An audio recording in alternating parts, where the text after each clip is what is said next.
Culture, nutrition. Ils ne savaient pas que c'était impossible, alors ils l'ont fait. Bonjour et bienvenue dans ce 39e épisode du podcast Culture Nutrition. Aujourd'hui, j'ai le plaisir de recevoir un entrepreneur engagé, le fondateur d'Alterfood, Alexis Vaillant. Bonjour Alexis et bienvenue. Bonjour Grégory, merci de m'inviter. Écoute, avec grand plaisir Alexis, tu as créé Alterfood en 2009, une PME innovante qui distribue plus de 150 produits dans de nombreuses enseignes en France, en Espagne, au Benelux, en Italie, mais aussi en ligne. Le positionnement de l'entreprise, c'est de travailler sur des produits alimentaires healthy que vous qualifiez de beaux, bons et sains. D'où vient cette conviction autour de l'alimentation saine et durable ? Pour moi, j'ai envie de te dire qu'elle est innée. J'ai eu la chance d'être élevé en Haute-Savoie. On a toujours eu dans ma famille accès à des produits du terroir, des produits assez exceptionnels. Et quand en 2008, donc je devais avoir 25, 26, 27 ans, j'ai décidé que ma voie était plutôt une voie entrepreneuriale plus qu'une voie entre guillemets de collaborateur dans une structure. Ça a été assez naturel pour moi de me diriger vers l'agroalimentaire. Pour une simple et bonne raison, c'est que là, ces 15 dernières années, on a beaucoup évolué. Les codes ont beaucoup évolué. Mais c'est vrai que quand j'ai commencé, j'ai tout de suite détecté qu'il y avait énormément de choses à faire. Il y avait énormément de choses qui n'étaient pas bien faites, qui n'allaient pas dans le sens d'une alimentation orientée notamment autour de la santé, une alimentation bonne pour l'homme. Donc ça a été assez naturel pour moi de me dire c'est ce que j'ai envie de faire. C'était aussi une vision de se dire je ne suis pas un mauvais commerçant, autant travailler et commercialiser et vendre quelque chose qui a un impact positif sur la population d'une manière générale. Donc j'ai commencé comme ça, mais sans trop savoir où j'allais non plus, mais avec une idée complètement vraiment directrice qui était de créer des bons produits. Et du coup, tu as entrepris relativement jeune, c'était tout de suite en terminant tes études, tu avais déjà une première expérience dans le secteur alimentaire avant ? Alors j'avais aucune expérience dans le secteur alimentaire, si ce n'est celle de l'amateur des bonnes choses. J'ai fait une école de commerce tout assez classique et j'ai fait 2 ans de consulting avant de me lancer dans l'entrepreneuriat. Mais depuis mon plus jeune âge, j'ai ça en moi. J'ai été élevé par un papa avocat d'affaires et j'ai eu la chance de voir beaucoup d'entrepreneurs débarquer chez nous depuis mon plus jeune âge. Et j'écoutais aux portes et j'avais toujours des idées, des solutions pour eux. Donc j'ai toujours été j'ai toujours été entrepreneur et je le suis encore plus aujourd'hui. C'est quelque chose de passionnel, de construire, de bâtir, de développer. J'ai vraiment ça en moi. Et à côté de ça, l'expérience agroalimentaire, j'en avais zéro. Et c'est d'ailleurs pour ça que je pense j'ai pris autant de temps à développer tout ce que j'ai développé, parce que j'ai appris sur le tard. Aujourd'hui, ça fait 15 ans d'engagement très fort, mais surtout 15 ans d'apprentissage. J'apprends encore aujourd'hui. J'ai un peu plus de bouteilles, mais c'est quand même 15 ans d'apprentissage tous les jours d'un monde qui est passionnant et qui est un monde qui est passionnant. Et donc, tu apprends à la fois sur l'entrepreneuriat et sur le monde alimentaire ? Oui, l'entrepreneuriat, c'est d'apprendre tous les jours. J'ai une culture assez orientée autour de ce qui est devenu très commun aujourd'hui, ce qu'on appelle la culture de l'échec d'une manière générale. Et c'est vrai qu'on construit beaucoup sur les échecs, mais moi j'ai toujours eu ça, c'est-à-dire que j'ai vraiment toujours appris en me trompant. Et donc, j'ose espérer que je fais un tout petit peu moins d'erreurs. Mais la vie est quand même assez bien faite pour nous rappeler au quotidien et continuellement que l'erreur est humaine et qu'on construit constamment sur des difficultés, sur des échecs. Donc j'ai eu ça sur le côté entrepreneurial. Sur le côté alimentaire, oui, bien évidemment, même si c'est un métier qui est quand même qui est assez normé, que nous on a des orientations qui sont très autour des liquides. Mais tu vois, par exemple, quand je travaille sur de nouveaux projets, des projets autour des snacks, des projets autour de peut-être je sais pas, de plats cuisinés, j'apprends encore plus loin dans les process. Et notamment, mais je pense qu'on y reviendra, du fait d'un parcours qui, comme tu le disais, démarre d'une idée de distribution. Mais aujourd'hui, il faut savoir que 80% des marques d'Alterfood qu'on distribue sont des marques que j'ai créées. Des créations, oui. On est quand même aujourd'hui beaucoup plus propriétaire de marques, donc c'était un step. Et le next step, bien évidemment, même si on a investi dans quelques outils, c'est de devenir un industriel. Donc là, je suis dans une nouvelle courbe d'apprentissage, qui est la courbe d'apprentissage de l'industrie, et que je trouve assez exceptionnelle. Ouais, super, on y reviendra sur la partie à la fois création de marque et industrialisation. Et du coup, c'est une question que d'habitude je pose plutôt à la fin, mais je rebondis sur ton apprentissage par les échecs et par les erreurs. C'est quoi tes 2 ou 3 plus gros échecs de ces 15 dernières années? En fait, il n'y a pas, si tu veux, on pourrait revenir en arrière et je dirais, il n'y a pas d'échec majeur. C'est une somme de petits échecs. D'accord. La force, c'est la capacité constante à être d'un côté résilient et de l'autre côté à s'adapter. C'est-à-dire que si on échoue puis qu'on refait 15 fois la même chose, ça va pas bien se passer. Inversement, si on est continuellement en capacité de s'adapter, je pense que c'est une bonne chose. Mais si je devais qualifier un grand échec, c'est plutôt ce que j'appellerais mon manque d'expérience. C'est-à-dire que, par exemple, en 2018, quand je fais ma première levée de fonds, donc j'ai quand même attendu 9 ans pour lever des fonds, j'ai une expérience qui est somme toute assez limitée, à la fois sur le monde de l'agroalimentaire, à la fois sur le monde du pilotage, de l'affectation des fonds d'une levée de fonds et de quels sont les leviers de réussite. Et je pense que j'ai fait ça, j'ai pas été bon sur l'exécution et sur les affectations. Voilà, ce que je ne referai pas de la même manière, c'est une certitude. Même si la manière d'avoir fait il y a 7 ans maintenant me permet aujourd'hui de le faire de manière extrêmement sereine parce que je sais que je ne reproduirai pas les mêmes erreurs et que je ne ferai pas la même chose, mais elle a failli avoir raison de moi. C'est-à-dire que tu as levé des fonds auprès d'investisseurs, de fonds d'investissement. C'était quoi les sommes en jeu à l'époque? De mémoire, on avait levé 3,5 millions d'euros sur des fonds qui étaient plutôt des fonds bancaires. C'était deux banques. Donc c'était fonds d'investissement de banque et qui étaient pour financer notre déploiement parce qu'on était quand même sur un track record qui était assez costaud puisqu'on on doublait quasiment de taille chaque année, puis après on voyait quand même des 30 et 40% de croissance. Et en revanche, j'ai fait un choix qui s'est avéré un choix très stratégique au moment de notre levée de fonds, c'est de pivoter l'activité d'une activité de grossiste distributeur à une activité de développeur de marque propre. Donc D'accord. même si effectivement j'ai fait beaucoup d'erreurs dans l'affectation et que j'avais peut-être sous-estimé les montants dont on aurait eu besoin, je pense que sur le pivotage stratégique, je lui ai fait le pivotage en 2018 qui me permet d'être ce qu'on est aujourd'hui en 2025. OK. Mais ça veut dire quand tu dis qu'on t'a fait des erreurs dans les affectations, c'est que tu as été à court de cash plus vite que prévu? Oui, après, j'ai quand même eu, si tu veux, j'ai affecté au mauvais endroit, ça c'est sûr, à des moments où on a dépensé par exemple en com, en market, de manière démesurée, compte tenu de notre distribution. Ça a été les principales erreurs. J'ai peut-être un peu mis la charrue avant les bœufs sur les people, parce que j'ai eu beaucoup de monde très vite. Mais parce que j'avais toujours une vision de l'entreprise qui grandit vite, donc je voulais toujours être en anticipation.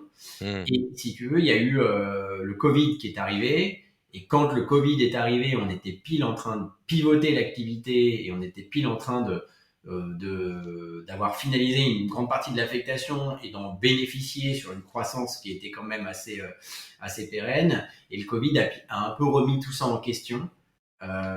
Ce qui a fait que voilà, il y a quand même des éléments exogènes qui ont fait que ça a été difficile pendant un moment. D'accord. On va revenir sur globalement on va dire la photographie globale d'Alterfood pour que nos auditeurs comprennent bien ce que vous faites, notamment dans les principaux grands chiffres. Moi, j'avais noté 20 marques, dont 8 marques propres, 150 produits commercialisés au catalogue, plus de 5500 points de vente et un catalogue, on va dire 4/5e bio et 100% naturel. Qu'est-ce que tu peux nous dire de plus sur voilà, l'entreprise, les principales marques et surtout aussi les principales catégories de produits que vous couvrez? Parce que tu l'évoquais rapidement, vous êtes essentiellement sur des produits liquides. Voilà, donc pourquoi ces choix de produits plutôt que d'autres? Qu'est-ce qu'il y a dans le pipe, etc. Bon, déjà, ce qui est important, c'est de dire que donc, Alterfood, c'est une entreprise à mission Depuis combien de temps? qui est engagée pour une alimentation responsable. On a 3 piliers. La transparence. On dit ce qu'on fait, on montre ce qu'on fait. On n'utilise aucune substance controversée. La nutrition, qui est somme toute assez simple. Hein, c'est toujours des produits. On a toujours travaillé sur la partie boisson, donc c'était toujours l'idée de mettre moins de sucre que les autres. C'est d'arriver à des produits qui étaient nutritionnellement meilleurs. Et le goût, parce que je le dis souvent, on est français. On aime les produits qui ont du goût. Et je ne souhaite pas séparer le côté transparence, le côté nutrition, donc l'engagement, du goût. Donc voilà, c'est ce qui est très important pour nous. Une fois que ça s'est dit, on opère principalement sur 4 marchés. La boisson, comme tu l'as dit, avec des marques comme Hugo le Maraîcher, comme Infusion, Marcel Bio, Limo, que d'autres prononcent Léamo ou Tensaiti. On est sur l'épicerie, principalement avec les soupes Marcel Bio, qui sont le plus gros produit de l'entreprise. Donc on est très boisson. Quand je dis liquide, on a le côté très boisson et de l'autre côté soupe, qui est vraiment C'est sucré et salé, quoi. Voilà, c'est sucré et salé le plus grand produit de l'entreprise. On a un peu de snack avec la marque Blast. Et dans les projets, on va développer beaucoup plus de snacks, je pense. Quand tu dis snack, c'est quoi? C'est des bars, c'est des biscuits, C'est des barres de noix. D'accord, ok. C'est des barres de noix avec des noix entières, des amandes, des noix de cajou, des noix du Brésil, mélangées à des fruits secs ou du chocolat. On a la chocolat noir c'est de mer qui est exceptionnelle. On a on a fait une barre chocolat caramel qui est la rencontre entre un Twix et un Snickers, mais de manière un peu saine. Sont des produits qui sont sans huile de palme, sont des produits qui sont bio, sont des produits même qui sont engagés puisque c'est la seule marque de l'entreprise avec le site Altershop qui reverse 1% de son chiffre d'affaires auprès du 1% for the Planet. Mhm. C'était une volonté de départ, notamment du fait de l'emballage qu'on utilisait, parce qu'on était sur un emballage plastique. Et je voulais pas utiliser les dérivés d'emballage parce que j'estimais que la recyclabilité des emballages n'était pas bonne. Donc on est parti sur l'idée d'un snack avec un emballage plastique. Et donc du coup, on essaye de contrebalancer autant faire se peut. Et on est également sur le marché des jus de fruits frais. On a repris une petite boîte une petite boîte qui était plus grosse il y a 3 ans quand on l'a repris qu'aujourd'hui parce que le marché était un peu compliqué, qui s'appelle Force Bio. Et on a une marque qui s'appelle Force Bio et une marque qui s'appelle Planète Bio. Donc Force Bio, c'est plutôt du jus de fruits frais, notamment du jus de grenade 100% pur jus, qui est notre meilleure vente, qu'on vend dans les supermarchés. Donc Carrefour est le premier client d'ailleurs. Et puis on a Planète Bio, sur lequel on fait du jus de fruits frais et après avec une traçabilité et une origine qui est un peu différente. Et on fait notamment le jus d'orange pour Biocop. En MDD. Non, non. sous marque Planète Bio frais. D'accord. Donc voilà, donc c'est 4 marchés.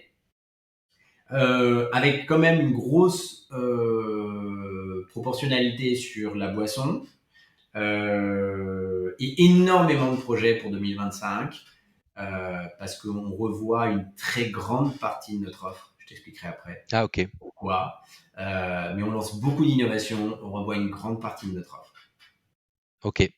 Et donc, vous êtes passé d'un statut de distributeur à un statut de créateur de marque. Pourquoi avoir fait ce pivot? C'était pour récupérer de la marge ou c'était surtout par volonté entrepreneuriale d'être plus innovant, d'être plus en prise avec le développement de nouveaux produits? Moi, je suis passionné du produit.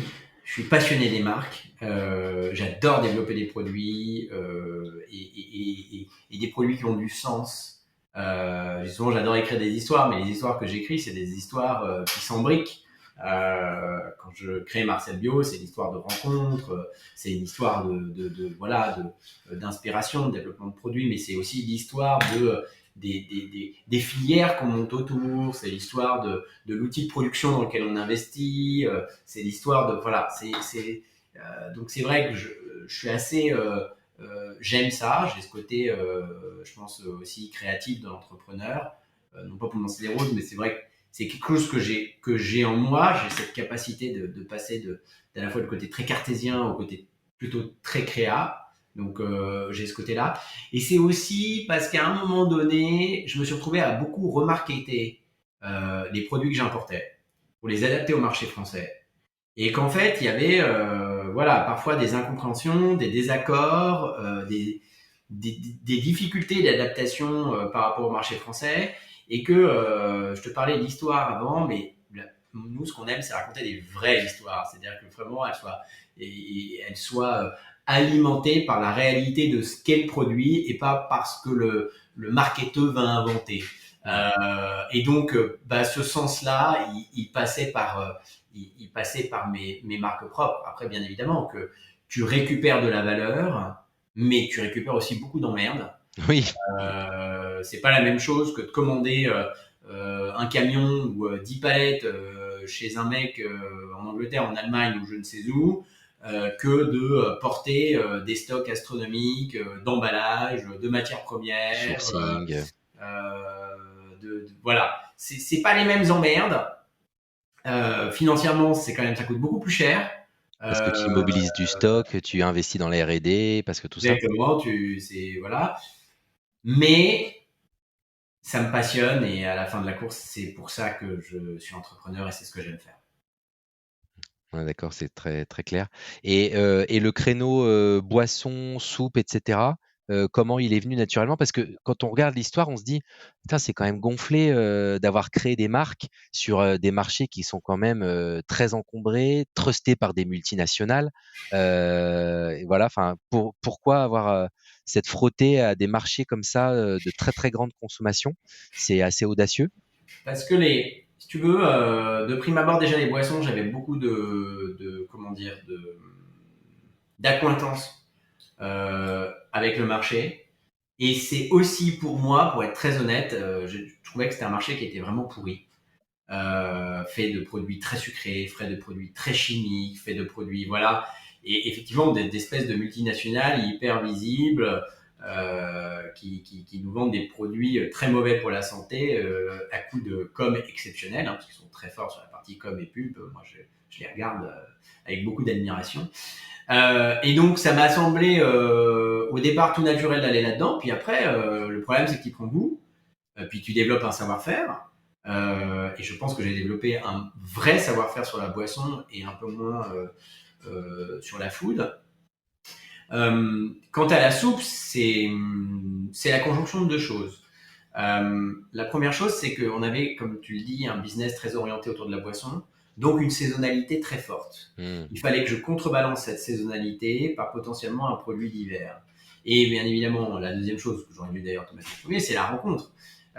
C'est la rencontre à la fois d'un agriculteur, producteur, alors qui s'appelle Marcel. C'est pas pour ça que la marque s'appelle Marcel, mais qui s'appelle Marcel Ball, qui est devenu un ami avec le temps, un partenaire à la fois agri et à la fois indus, et qui avait ce projet fou de monter une conserverie après avoir développé une usine de jus de fruits pendant 20 ans. Et en fait, on l'a suivi dans la folie de ce projet, effectivement pour cette idée de contrebalancer un peu la saisonnalité. Et puis, c'est avéré qu'on a développé des recettes qui changeaient, des produits qui plaisaient, qui répondaient à une problématique de marché. Et toujours pareil, en fait, quand je suis arrivé sur le marché de la soupe, les produits, c'était quand même beaucoup d'eau, peu de légumes, ou beaucoup de pommes de terre, peu de légumes, des légumes verts, des légumes variés. Bon, moi, au début, j'avais pas conscience et notion des choses. Donc, je dis, mais attendez, nous, on va développer des soupes qui sont des vraies soupes de légumes, avec plus de Comme à la maison. 65% de légumes. Donc, c'était du bon sens. Ce que je me rendais pas compte, c'est que les autres, ils faisaient ça, non pas parce que c'est des vilains, mais c'était pour des questions de prix. Ça coûte cher, bien Ça sûr, coûte de mettre cher. plus de légumes. Voilà. Mais nous, c'est quelque chose qu'on a toujours défendu, même si dans nos grands projets, on revoit beaucoup les mix prix de nos produits. Mais on a toujours défendu cette idée de la qualité. Parce que finalement, moi, je crois beaucoup dans la santé par l'alimentation. Je suis le premier, moi, je vis de ça, même si je suis pas parfait, bien évidemment. Je trouve que ça n'a pas de prix de bien se nourrir et qu'on peut payer beaucoup plus cher le prix plus tard par toutes les maladies qu'on peut avoir. Voilà. Complètement. Bah là, tu prêches un convaincu, puisque nous, c'est notre raison d'être depuis toujours. Et d'ailleurs, on est également entreprise à mission depuis 1 an maintenant. Et notre mission, telle qu'on l'a écrite, c'est d'œuvrer pour un monde en meilleure santé par la nutrition. Donc, du coup, indirectement, puisque nous, dans nos activités de conseil, on conseille nos clients industriels pour qu'ils aillent dans cette voie-là. Mais c'est évidemment une conviction qu'on a depuis toujours chez Nutrikeo, depuis 15 ans, que la santé passe par l'alimentation, ouais, bien sûr. Bien Tu veux nous évidemment. partager d'ailleurs, tu disais que tu étais engagé personnellement sur ce sujet-là. C'est quoi tes routines personnelles pour rester en bonne santé grâce à Non, mais moi, l'alimentation? déjà, je fais très attention. Je mange pas entre les repas. Je mange très peu de sucre. Je mange beaucoup de légumes verts, beaucoup de fibres. Mais je suis pas du tout un. J'ai une alimentation très équilibrée. Je suis pas du tout un ayatollah qui va dire ah faut pas manger de viande, faut pas manger. Non, je mange plus bien sûr de viande blanche. Je mange beaucoup de poulet pour être honnête. Voilà, des œufs.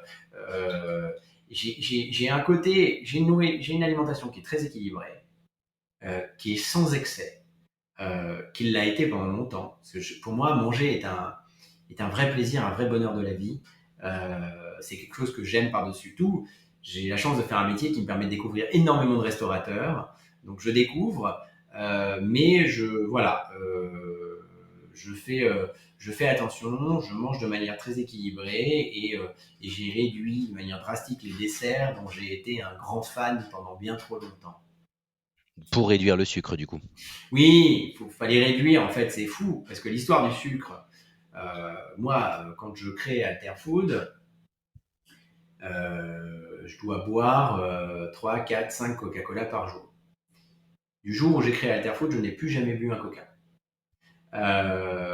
Donc déjà, effectivement, tout d'un coup, mon palais a changé. Donc je me suis mis, et d'année en année, à créer des choses, parce que je crée tout en organoleptique. Hein. C'est quelque chose qui me passionne. Je me suis mis d'année en année à créer des produits de moins en moins sucrés. Parfois, au début, on allait un peu loin. Quand on importait la Bionade d'Allemagne, c'était vraiment le soda très, très, très peu sucré. Donc les gens n'étaient pas habitués. Peut-être qu'aujourd'hui, ça marcherait mieux. À l'époque, les gens étaient pas habitués. Et on a fait vraiment cette transition. Aujourd'hui, je suis incapable de boire un soda sucré. Mais vraiment incapable. Même des jus de fruits, parfois, c'est même trop sucré pour moi. Et les desserts, j'ai longtemps, et puis en plus, bon, j'habite Paris, je travaille avec tous les endroits cool, les bons pâtisseries, les bons trucs. J'ai une passion pour le cookie, pour le chocolat, voilà. Et tous les week-ends, j'allais découvrir des endroits, manger, essayer. Je voulais toujours tout essayer. Et en fait, pareil, à un moment donné, j'ai dit bon, il faut qu'on arrête drastiquement l'histoire parce que j'avais des sujets et puis j'avais plus envie. Et en fait, c'est dingue parce que en fait, tu perds l'envie avec le temps. C'est-à-dire que tout d'un coup, cette passion, après tu la retrouves parce que tu t'en reprends avec parcimonie, mais c'est bien de breaker d'un coup, d'avoir un gros break d'un coup qui te permet de nettoyer le corps, lui faire perdre les habitudes et peut-être gagner des bonnes habitudes. Et puis derrière, tu peux en manger avec parcimonie, mais tu fais plus d'excès. C'est fini parce que tu les assimiles plus de la même manière. Ouais, c'est un vrai sevrage. Ouais. Je reviens également sur le processus d'innovation, puisque vous créez beaucoup de marques désormais. Comment ça se passe de l'idée jusqu'au produit livré en magasin? Les idées viennent de toi, de tes équipes? Vous avez quelles sont vos sources d'inspiration en France et ailleurs? Voilà, comment tout ça se déroule? Alors, bon, aujourd'hui, on a une philosophie qui est de dire on crée beaucoup moins de marques, plus de produits. Donc, c'est vrai qu'on a des marques. Pendant longtemps, j'ai créé des marques. Pas parce que j'avais la boulimie de la marque, mais parce que j'avais beaucoup d'idées et que je voulais créer des marques de ce que j'appelle des marques de spécialistes. Donc je voulais que mes marques soient spécialisées, c'est-à-dire infusion, tisane glacée bio et thé glacé bio spécialisé sur l'infusion. Hugo le Maraîcher spécialisé sur les jus de fruits et légumes. Marcel Bio, on était dans le jus, dans la soupe en bio avec un engagement très fort, tu vois, assez militant. Donc c'était toujours, en fait, si tu veux, ça a été longtemps pour moi des outils, plus ou moins des vecteurs, une marque est un vecteur, pour mettre en avant mes valeurs, pour prôner mes valeurs, avec tu as toute une chaîne de valeurs autour d'Alterfood et finalement, chaque marque en représente une partie. Il y a un tronc commun, c'est cette transparence, cette nutrition et ce goût pour tout le monde. Et puis après, on va sur des flancs qui sont un petit peu différents. Donc, on a développé pendant longtemps beaucoup de marques. Aujourd'hui, beaucoup plus de produits avec... faut savoir quand même que le paradigme a changé. C'est-à-dire que pré-Covid, il y avait une espèce d'ébullition, émulation totale, pré-Covid et surtout pré-période inflationniste. Ébullition, émulation totale autour de l'innovation. Moi, je voyageais beaucoup, j'allais beaucoup aux États-Unis, notamment à Expo West, le Natural Food Show, le plus gros Natural Food Show au monde. À Anaheim, c'est ça? À Anaheim, ouais, exactement. Et donc, du coup, j'étais très inspiré et j'avais constamment la volonté de créer des choses très adaptées plutôt au marché français, mais avec toujours aussi une vision un peu américaine. Parce que je dis souvent, c'est le pays du pire et du meilleur, et pour ce qu'ils font de meilleur, c'est assez exceptionnel ce qu'ils font. Ouais, puis ils sont souvent très en avance sur des tendances alimentaires, hein, c'est vrai. Très, très, très en avance sur les tendances alimentaires. Donc ça a été pendant longtemps comme ça. Puis après, il y a eu la crise, les difficultés financières, on a moins créé. Et puis là, on s'est remis à beaucoup innover, puisqu'on a on a pas mal de lancements pour 2025, et on est un peu plus structuré qu'avant. Donc ça part c'est un peu, moi j'ai toujours effectivement des idées, des volontés, mais je suis beaucoup moins seul. J'ai une équipe aussi qui m'alimente. On fait quand même beaucoup d'études de marché, beaucoup de veille. On regarde beaucoup de ce qui se passe. Mais on a quand même toujours la volonté d'être assez précurseur. C'est Emmanuel Faber qui disait ouvrir une voie. Mais moi, c'est vraiment ça. C'est l'idée de la voie, d'ouvrir des voies. Il y a des marchés sur lesquels on n'est jamais allé parce que j'estimais qu'il y avait des gens qui l'avaient fait très bien, très vite avant nous. Un exemple, par exemple, le kombucha. On n'a jamais fait de kombucha parce que, je vais te dire la vérité, je n'ai aucune appétence avec le produit. Je ne suis pas du tout dans le trip de la fermentation. D'un point de vue gustatif, tu veux dire ou Oui, d'un point de vue gustatif, pas d'un point de vue, bien évidemment, je reconnais tous les principes du produit, du reste, pour ça qu'on l'a étudié, mais j'ai estimé qu'il y avait des gens qui l'avaient très bien fait, qui étaient très bien partis, qui avaient très bien ouvert vers la voie. Donc nous, on a toujours regardé le truc d'un œil, peut-être qu'un jour, il faudrait qu'on en ait un parce que nos clients nous en demandent, mais en fait, la réalité, c'est que on n'a rien inventé. Donc, c'était pas intéressant. Quand on arrive sur le marché de la soupe, on vient foutre un énorme coup de pied dans la fourmilière. Oui. Et tu le vois aujourd'hui. Il y a 5 ans, on a été élu meilleure soupe du marché par 60 millions de consommateurs. Cette année, par UFC Que Choisir. Donc, on a vraiment fait un travail et pourtant, très simple, on n'a rien inventé. On n'est pas des grands chercheurs. Et donc, c'est cette idée quand même de toujours, de développer des produits qui sont toujours mieux disant sur les catégories sur lesquelles on va, de plus en plus innovant, mais en répondant à des tendances de marché. Tu vois, exemple, aujourd'hui, tu as une grosse tendance sur le sans-alcool. Nous, on n'est pas dans cette idée de produits dérivés sans alcool, tout ce qui est Nolo et compagnie, je trouve ça super, mais on essaye de développer des produits qui vont plus vers le grand public. Et donc, on est en train d'adapter, pivoter, notamment Hugo le Maraîcher, autour de cocktails sans alcool, mais dédiés au grand public. Je peux te le dire, c'est un peu en avant-première, mais les produits vont arriver dans les rayons en mars ou en avril maximum. Et donc avec des produits extrêmement accessibles en termes de prix, extrêmement accessibles en termes de goût,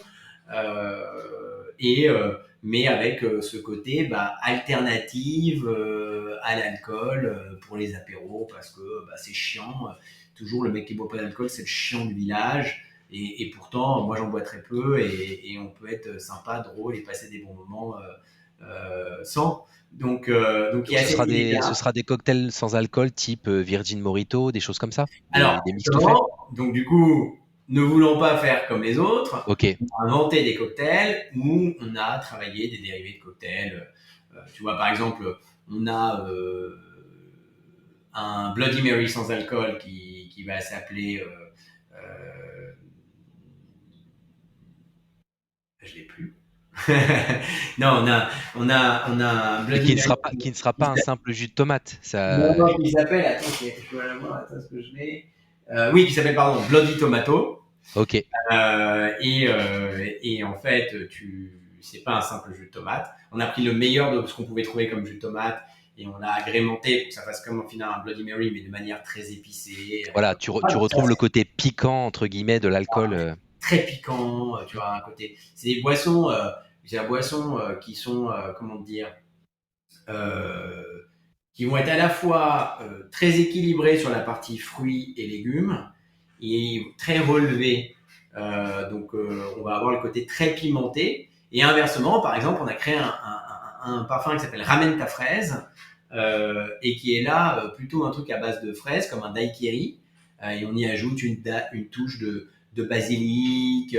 Voilà. On va aller travailler cet équilibre entre les fruits, les légumes et les plantes avec ce côté, le fruit apporte un peu de sucrosité et la douceur, le légume nous crée l'équilibre et comment dire, la plante apporte le twist, qui va être un twist souvent pimenté, mentholé, voilà, il y a ce côté, il y a ce côté un peu twist. Et donc pour terminer sur tout ce côté création, beaucoup de créativité, beaucoup de développement, et il y a quelque chose, et beaucoup de volonté finalement de toujours faire mieux que ce qui existe, avec quelque chose qui est très nouveau chez nous, qui ne l'était pas hier, c'est-à-dire que pendant longtemps j'ai développé des choses sans prendre en considération l'aspect prix des produits.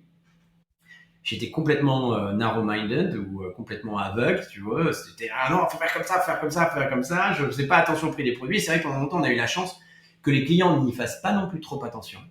Et puis tout d'un coup, il y a eu un pivot. Et aujourd'hui, pour répondre à ce pivot, ce qui est génial dans l'équation, c'est qu'on a mis le prix en plus. On a oublié le quatrième P ou le premier P, comme Dans on le dit. mix marketing. Et on y a mis le prix en plus. Et là, on développe des innos qui sont à la fois engagés, mais à la fois bien positionnés en prix pour concurrencer vraiment les gros. Enfin, on espère. Sans transiger sur la qualité. Sans transiger sur la qualité, c'est un truc sur lequel je ne transige pas, sur lequel je ne transigerai jamais, parce que c'est aussi pour ça qu'on est reconnu, c'est aussi pour ça que nos produits plaisent. Alterfood, c'est quand même plus de 10 millions de produits vendus par an. Et plus de 10 millions de produits vendus par an, tu ne me vois pas en télé, en affichage, en je ne sais quoi. Donc ça veut dire qu'on a des gens qui nous aiment et qui nous reconnaissent pour la qualité intrinsèque de nos produits, plus que pour ce que peut dire notre marque ou qui est Alexis Vaillant qui est derrière. On s'en fout de tout ça. Ce qui est important, c'est que les produits ils plaisent aux consommateurs. Si vous ne faites pas de pub, on va dire, dans les grands médias, c'est quoi vos leviers de communication? C'est les réseaux sociaux? C'est la visibilité en linéaire? Tu viens de résumer les deux. Ok, tout C'est simplement. exactement ça. C'est d'un côté le digital, sur lequel on est très moyen, mais on a toujours été dedans depuis le début. Même, je vais même te dire, voilà, petite histoire, parce que j'ai repensé ce matin, quand j'ai créé Marcel Bio, l'étiquette de Marcel Bio avait été au départ, donc je te dis ça, c'était en 2012, créée sur un modèle d'un post Instagram, avec la photo du légume en plein milieu, avec cette idée de, quand tu prends la soupe, tu mets les mains dans la cagette. Donc c'était ça à l'époque de 2012, hein, je te parle du truc, mais on n'a jamais été très bon. Il y en a d'autres qui sont bien meilleurs que nous, mais nous on est très concentrés sur le produit et l'exécution. Et donc ça signifie que bah oui, le deuxième aspect c'est l'in-store, c'est le magasin. Et là on va avoir une tendance à plutôt accélérer, un peu plus investir. Je pense que ça se passe encore beaucoup, pardonne-moi, beaucoup sur le magasin, sur l'exécution magasin, sur l'in-store. Ok. Et justement, tu donnais quelques chiffres, là, 10 millions de produits vendus. C'est quoi le chiffre d'affaires de l'entreprise? Combien vous êtes de personnes aujourd'hui, etc. Alors, on a réduit la voilure. On est 23 personnes D'accord. aujourd'hui. Ce qui n'est pas tant que ça, parce que quand tu nous décris tout ce que vous faites, on se dit, waouh, ils sont une centaine, ils développent des produits, ils doivent avoir des commerciaux partout sur le terrain, etc. Non, alors deux choses l'une. En fait, j'ai appris à faire plus avec moins. Ce qui est J'ai bien. une équipe plus courte, plus engagée, qui travaille plus, qui est mieux rémunérée. Donc finalement, on préfère qu'ils soient mieux rémunérés et qu'on travaille plus que d'en avoir beaucoup moyennement rémunérés. C'est un choix. Moi, je suis habité, je travaille jour et nuit. Donc je suis complètement bouffé par ça et j'aime ça, hein, de toute façon, hein, c'est pas que je suis bouffé par ça, hein, c'est que c'est ma vie. J'aime ça, donc ça nous permet effectivement, puis on va vite aujourd'hui, donc ça nous permet de développer pas mal de choses. Et globalement, on a un périmètre d'affaires qui est de 15 millions d'euros de chiffre d'affaires, donc on reste de taille petite, on reste une petite taille d'entreprise, mais avec des grandes ambitions. Ouais, puis c'est une jolie PME, 15 millions d'euros de chiffre d'affaires dans l'agroalimentaire. C'est une petite PME, Ouais. mais c'est une PME qui a son mot à dire là où elle opère. Hmm. Quand tu dis que vous avez réduit la voilure, vous êtes monté à combien de personnes dans On l'équipe? était 35 personnes avant le Covid, D'accord, ok. donc, mais on faisait moins de chiffres. Oui, bien sûr. Mais Et on était moins rentable. J'ai choisi, c'est un choix, hein, d'avoir une équipe plus courte et après, quand on a besoin, effectivement, quand ça pulse ou quand on a des gros lancements, on s'entoure d'agences autour de nous. bien sûr.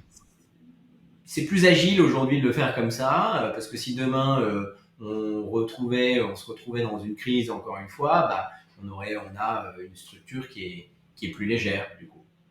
D'accord, oui. Parce que là, tu trouves qu'on n'est pas déjà dans une crise? Oui, mais nous on l'a vécu avant les autres. D'accord, ok. En fait, la chance qu'on a eue dans notre malheur, c'est que nous on a passé 3 ans de crise. Hmm.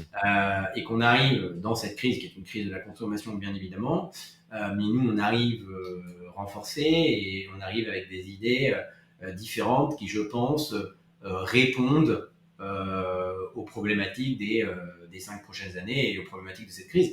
Et puis après, je vais te dire, j'ai créé l'entreprise pendant la crise financière de 2008, sans me rendre compte qu'on était dans une crise. Oui. Aujourd'hui, je sais qu'on est dans une crise de la consommation, mais je pense que les crises sont des terreaux exceptionnels d'opportunités. Et donc l'entrepreneur que je suis ne peut pas te dire l'inverse et te dire que ce moment est encore un moment d'opportunité et sur bien des aspects. Donc à nous d'être en capacité de prendre des bons. C'est pas des virages parce qu'on n'est pas, on vire pas. On est plutôt sur une ascension difficile, mais une ascension. Donc à nous de prendre le bon chemin. Voilà. D'accord. Et là, aujourd'hui, tu parlais à l'époque 30 à 40% de croissance. Ça s'est peut-être un petit peu calmé parce que les marches sont plus hautes. Vous visez quoi comme croissance de façon régulière? Écoute, là, cette année, pour être honnête, on a perdu du volume, mais on a gagné de la renta. On a perdu du volume parce qu'on a été assez bataillé sur notamment le marché des jus de fruits frais bio, Ok. qui a connu quand même 2 grosses vagues d'inflation successives. Donc on a été un peu bataillé sur cette partie-là, donc on a perdu, je crois, 9% de volume cette année. Mais l'année prochaine, le mot d'ordre qui a été donné aux équipes, c'est plus 30. Donc on vise quand même un plus 30. Et je pense qu'on sera pas loin dans la mesure où, on sera pas loin si on est en capacité d'exécuter de manière correcte nos innovations sur la partie industrielle. Parce que Ok. tu me demandais tout à l'heure ce qui avait aussi changé, c'est que, et combien de temps je prenais pour développer un produit. Et j'en parlais ce matin parce que j'étais avec mon ami Julien des soupes Green Shoot. Et je lui disais, ce qui est dingue, c'est qu'il y a 5-6 ans, quand je voulais développer un nouveau produit, il me fallait entre 3 et 6 mois. Et c'était rapide, on avait tout le monde et il y avait un côté très véloce dans la capacité de créer. Aujourd'hui, en moins d'un an, c'est très difficile de créer quelque chose. Et même quand on a tous les réseaux qu'on a, nous, et puis le track record qui est assez clean quand même, et on est connu pour tout ce qu'on fait, on voit que c'est beaucoup plus dur qu'avant. Mais C'est beaucoup pourquoi? C'est plus parce dur. que les sous-traitants sont moins agiles, sont moins staffés? C'est quoi qui freine? Oui, parce qu'il y a effectivement moins d'agilité. Je pense qu'en partie sur les gros, on est passé sur un marché de l'offre plutôt que le marché de la demande. Qu'ils ont tous été échaudés par de nombreux projets qui sont allés dans le mur et donc ils se concentrent peut-être sur des choses un peu différentes. Et que le monde est devenu plus dur. Le monde, d'une manière générale, est devenu plus dur. Les sources d'approvisionnement sont plus dures. Il y a beaucoup de marchés qui sont difficiles. On regarde les marchés de matières premières, que ce soit le cacao, le café, l'orange. sont des marchés très difficiles. Les problématiques autour de l'énergie ont rendu l'industrie difficile. Voilà, tout est dur. Donc le mindset est différent. Il y a 5 ans pré-Covid, on était là, politique d'investissement, tout le monde investit, on lance des nouveaux produits, le végétal, les dérivés de viande, les nouvelles technologies au milieu de tout ça.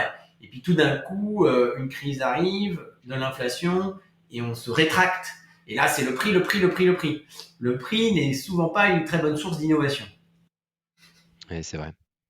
Et alors, du coup, ça me fait la transition vers l'aspect industriel. J'imagine que c'est en partie pour ces raisons-là que tu as une volonté de verticaliser un peu ton activité et de remonter sur la partie production. Est-ce que tu peux nous en parler? Oui, alors j'ai pas de velléité de devenir un gros industriel. Je reste très centré autour de la marque et du produit. Mais c'est vrai que sur les soupes, on a une volonté de se renforcer pour plusieurs raisons. Effectivement, une meilleure maîtrise de nos approvisionnements, une meilleure maîtrise de notre politique qualité et notamment sur la volonté d'exporter, qui nécessite quand même qu'on mette en place des niveaux de qualité qui voilà, avec des normes qui sont assez élevées. Et puis j'ai quand même beaucoup d'idées autour du végétal, notamment des légumes. J'ai pas mal d'envie et le risque est entre guillemets assez limité, donc j'ai envie de le faire. Après, il y a des gens, des gros industriels qui font très bien leur métier. Nous, on a un super partenariat, par exemple, avec le groupe LSDH, avec Oui. qui on travaille très bien. Qui vous Euh, fait du sucré et du salé, j'imagine. Enfin, c'est un spécialiste de qui l'embouteillage fait liquide. surtout du jus pour nous. Du jus, ok. Et en fait, si tu veux, on n'a pas les velléités de devenir un gros industriel. On veut devenir très fort sur les marques, très puissant sur les marques, et ça reste le commerce et le marketing. Le commerce, c'est le centre de l'entreprise. Hein. On est 23 collaborateurs, il y a 14 commerciaux. Hein. Donc, c'est vraiment le commerce, le centre de l'entreprise. Mais ce côté un peu indus sur certaines verticales de l'activité peut être nécessaire pour sécuriser toute la partie approvisionnement. Ça veut dire que concrètement, tu vas investir dans une ligne d'embouteillage de soupe, Bah, en fait, je suis déjà actionnaire d'une usine, ok, qui est dans la Drôme, si je dis pas de bêtises. non, qui est en Provence, à Saint-Andiol, à côté de Ah, Saint-Rémy-de-Provence. ok, c'est encore plus dans le Et, sud. Je voyais ça dans le sud-est, mais d'accord.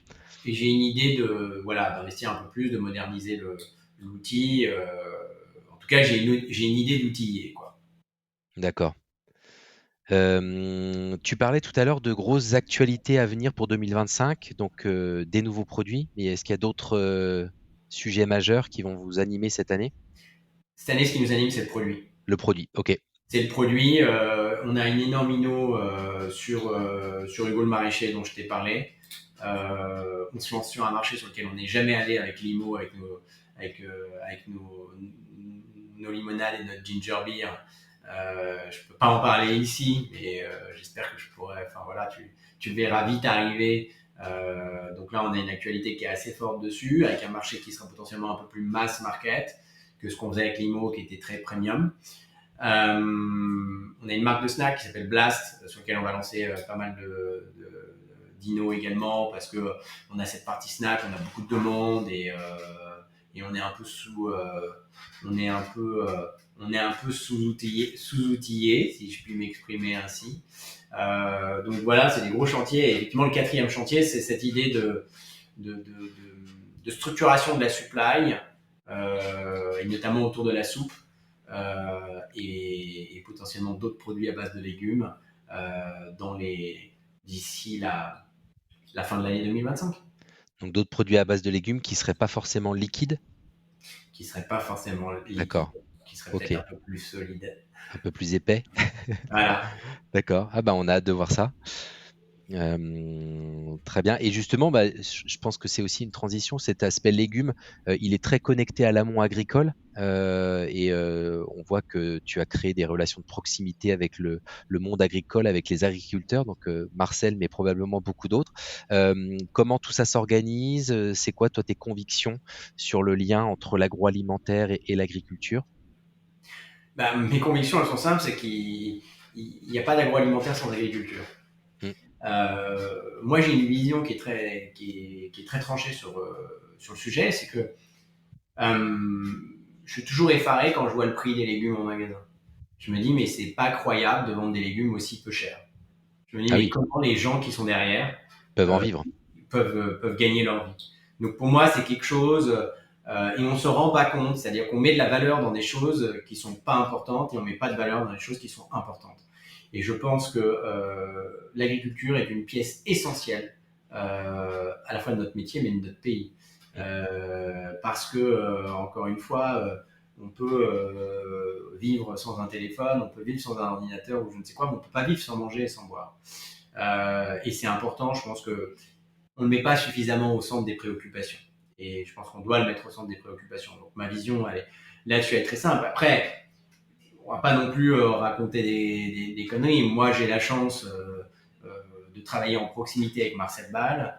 Marcel, lui, fédère énormément d'agriculteurs autour de lui, ce qui nous permet de pouvoir avoir accès à des filières ou de structurer des filières. En l'occurrence, avec lui, on a structuré une filière parce qu'on a on a soutenu son projet autour de la ferme du Cantou, où on était le client, où on prenait 100% des légumes qui étaient produits dans la ferme, que ce soit la butternut, la patate douce. Donc on a replanté la patate douce pour pouvoir la maîtriser à 3 km 1 de l'usine. Donc c'était assez exceptionnel. Tout ce qui est courge, on avait ce côté-là en Provence. Et puis j'ai investi aussi dans une petite unité de production de jus de fruits dans le Languedoc-Roussillon auprès d'un agriculteur qui s'appelle Pierre Giovanelli. Et Pierre, lui, pareil, a créé autour de la SICA Natebio tout un pool d'agriculteurs plus spécialisés dans les fruits, ce qui nous permet d'avoir accès à. Donc, c'est grâce principalement à 2 personnes que j'ai accès à ces réseaux et j'aime aller rencontrer et j'aime aller voir du monde, mais je t'avoue que j'ai pas de don d'ubiquité et que déjà j'ai beaucoup de temps à passer au milieu de mes équipes et de mes clients et mes industriels. Mais tu as dit que tu travaillais jour et nuit, donc tu as 24 heures devant toi. Façon de parler, J'ai évidemment, je ne suis pas insurable, comme tout le monde, j'ai besoin de dormir. Bien sûr. J'ai une question sur tes engagements entrepreneuriaux. Tu es pas mal investi, je crois, dans la FEF, Oui. la Fédération des entreprises entrepreneurs de France. Tu veux nous en dire un peu plus? En quoi consiste cet investissement et qu'est-ce que ça t'apporte? Pourquoi tu participes à ces combats-là, etc. Alors moi, j'ai toujours aimé le combat de David contre Goliath. Tu l'as compris par mes développements de produits. Non, la FEF, c'est une fédération qui est exceptionnelle parce que c'est une fédération qui réunit principalement des PME et des ETI qui travaillent avec la grande distribution. J'ai la chance d'en être administrateur pour la 2e mandature, donc ça fait 5 ans que j'en suis administrateur. Euh, pour moi, pour être honnête, quand je suis arrivé jeune entrepreneur dans ce milieu, j'y connaissais rien. Et c'est vrai que grâce à la FEF, j'ai tout appris. J'ai tout appris des rouages, et notamment des rouages de la partie commerce. Et donc, quand Christine Barthes, notre déléguée générale, m'a demandé il y a 5 ans, est-ce que tu veux te présenter au conseil?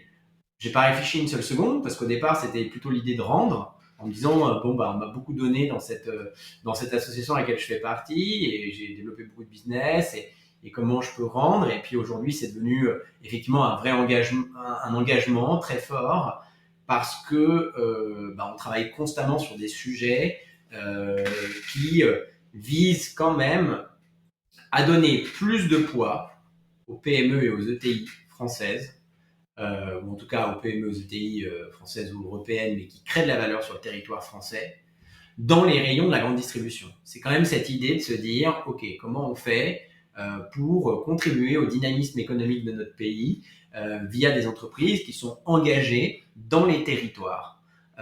Et c'est ce qui est passionnant dans la FEF, parce que ce ne sont que des entreprises d'entrepreneurs, et même si parfois il y a des fonds ou des familles au capital des boîtes, ça reste des boîtes qui sont dirigées par des entrepreneurs. C'est parfois des familles 2e, 3e, 4e, 5e génération, 6e génération. Donc c'est assez exceptionnel et je pense qu'on contribue à préserver les valeurs autour de voilà du dynamisme territorial français et je trouve ça exceptionnel. Il y a un côté politique aussi, j'aime beaucoup. Ouais, très bien. J'imagine qu'il y a des activités un peu de lobbying pour faire évoluer peut-être des réglementations ou des choses en faveur des PME, ouais. Oui, on est beaucoup intervenu sur les problématiques autour des Galim. Oui, On est intervenu sur voilà, c'est tout ce qui est lié aux relations commerciales d'une manière générale. On intervient pour donner plus de souplesse, pour donner plus de voilà, plus aussi de contre-pouvoir aux produits de PME, que ce soit des marques ou de la MDD. Dans la mesure où, bah, effectivement, on est face à des multinationales, on n'a pas les mêmes organisations, on n'a pas les mêmes optimisations fiscales, on n'a pas, il y a beaucoup de choses qui sont différentes et donc on essaye de faire contrepoids pour que nos produits soient plus mis en avant chez nos clients. super intéressant. Écoute, Alexis, c'est l'heure de la question signature de ce podcast. Ils ne savaient pas que c'était impossible, alors ils l'ont fait. Qu'est-ce que toi, tu as réalisé d'impossible ces 15 dernières années? Ah, moi, j'ai rien réalisé d'impossible. Tout ce que j'ai réalisé est possible puisque je l'ai réalisé. Oui. Alors, c'était quoi le truc le plus fou, le plus challenging, où tout le monde t'avait dit, mais non, mais tu n'y arriveras pas, et toi, tu as montré que c'était Ah bah possible. c'est, pour être honnête, c'est Alterfood. Ouais. Moi, quand j'ai commencé Alterfood avec cette idée plutôt d'être un multimarque autour de différentes catégories, tout le monde me disait, et je faisais le tour un peu des investisseurs financiers, des différents mecs qui avaient de l'expérience, je me souviens d'un gars de chez Orangina, d'un gars de chez voilà, et qui me disaient non mais de toute façon c'est pas comme ça qu'il faut faire, c'est comme ça, comme ça, comme ça. Ils n'avaient pas tort, mais j'étais tellement entêté à l'époque que je pensais que c'était comme ça qu'il fallait faire, et que je pense que si je l'avais pas fait comme je l'ai fait, je ne serais pas là où je suis aujourd'hui, je n'existerais plus. Et même s'ils avaient raison dans leur manière de faire, le passage par cette croyance très forte dans ce que j'avais envie de faire et comment j'avais envie de le faire, parce que je voulais vraiment le faire différemment. Il n'y a pas que le produit qui est différent, c'est aussi notre manière d'opérer, bah, a fait que même si on s'est trompé, on est ce qu'on est aujourd'hui et on fait ce qu'on fait et on ne le saurait pas si on l'avait fait comme on nous avait conseillé de le faire. Je ne sais pas si c'était très clair, mais Ouais, si, si, bien sûr, mais comme tu le dis, hein, le fait d'être là et de continuer à créer de la valeur, créer de la croissance, ça valide bien toute ta stratégie et toute ta façon de faire, même s'il y a eu des test and learn en cours de route, hein, bien sûr. Est-ce qu'il y a un ou des entrepreneurs de l'alimentaire qui t'inspirent ou que tu suis particulièrement parce que tu te dis, tiens, lui aussi, il a une vision un peu différente, il est engagé, etc. non, pas spécifiquement. Alors j'aimais bien Emmanuel Faber, pour être honnête, Mhm, chez Danone. mhm, Je trouvais qu'il y avait une vision qui était vraiment différente, peut-être trop pour Danone du reste. Euh, c'est un gars que j'aimais bien, même si je partage pas du tout tout ce qu'il fait, tout ce qu'il est.